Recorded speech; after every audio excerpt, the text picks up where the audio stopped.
right, ladies and gentlemen, we were all, of course, very sorry to hear that Ted Williams, baseball legend Ted Williams, passed away last Friday. One of the great privileges I've had in the course of doing this show was when Ted Williams appeared here on the program for an interview on January 20th, 1998. In memory of Mr. Williams, we thought we'd show some highlights from that interview. Take a look. Kids used to say that you were able to read the label off of a record as it was turning. They said that you could see the stitches on a baseball that was thrown 95 miles an hour in motion. They said you once fouled off, I think, 16 pitches at a guy in the stands who was heckling you. I hope that one's true. And then hit a double. Are these true? There's some half-truths there. There's some that are a little bit truthful. Okay. Now, for example, the 16 balls. I didn't hit 16, but I did try to hit some balls into the stands because I was mad at them. And, no, I did. And finally, I had 2 strikes, and I said, well, geez, I can't just try to foul them off. I've got to try to hit one, and I got a base hit. And, of course, you know, they thought, geez, this guy can go. You're famous, Mr. Williams, for taking time off to fight in World War II, and then time out of your career to fight in Korea. And in Korea, I think not many, people know this, you were John Glenn's wingman. Isn't that right? I made some flights with John Glenn, and I remember the first time I ever flew with him, I said, we were on a early morning, which was going out early before the lights were on, and maybe see a truck a little late getting in, or some other truck someplace, and anything that looked like it was suspicious. I hope an enemy truck. This is what you're trying to attack here, right? Well, if they're there, yeah, that's it. Okay. But, so I'd never flown with John, although first time I went into the ready room, I saw John Glenn and another guy standing in the back. And I said, I don't know who that guy is, but I said, he looks like he is pretty important. And he was a major then. And he just had an aura of importance? Yeah, he had the stature and the look, and he was just a gung-ho Marine. Do I have that aura, Mr. Williams? No. You want to think about it a little more? Yeah, I want to think about it a long time. Yeah, you were pretty quick with that one.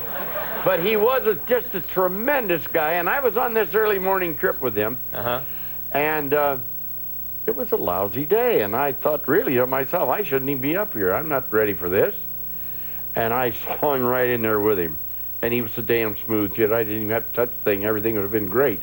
He was a great pilot. Oh, shoot, great man. He's my hero, that guy. Now, let me ask you something. Are you going to go, because he's going up on the space shuttle now. I'm going to try to send him a note and let him know I'm thinking of him, because I really am. You could go with him. You ever think about that? No, I don't want to go with him.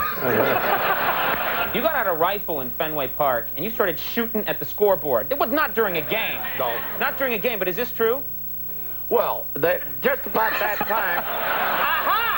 there's some truth to it. His fault. That's right. That's right. Yeah, and someone put that rifle in my hands. Yeah, well, I went and bought that rifle because it had great statistics. Ballistics, I should say. It was a 319 zipper. Anybody that knows anything about guns know that that was a pretty hot gun in the late 40s. But why are you shooting it at the scoreboard of Fenway Park? Well, I got in there, and I had this rifle, and I could read what it did and all the rest of it. And, of course, there's no targets in center field in Fenway. And, no targets.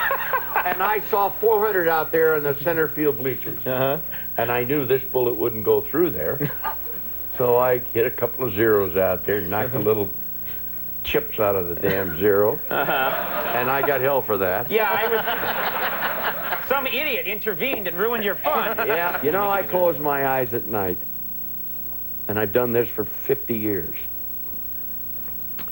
And I hear this take me out to the ball game, and I get chills.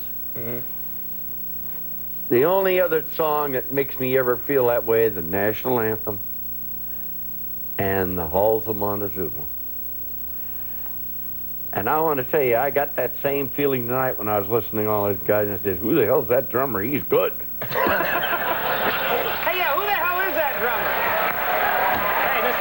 Thank you very much. All right. Thank you very much. We're out of time, but ladies and gentlemen, a real thrill for us here at the show. Ted Williams. We'll take a break. We'll be right back. We won't forget that night ever. We'll take a break right now. When we come back, Paul Westerberg will be joining us.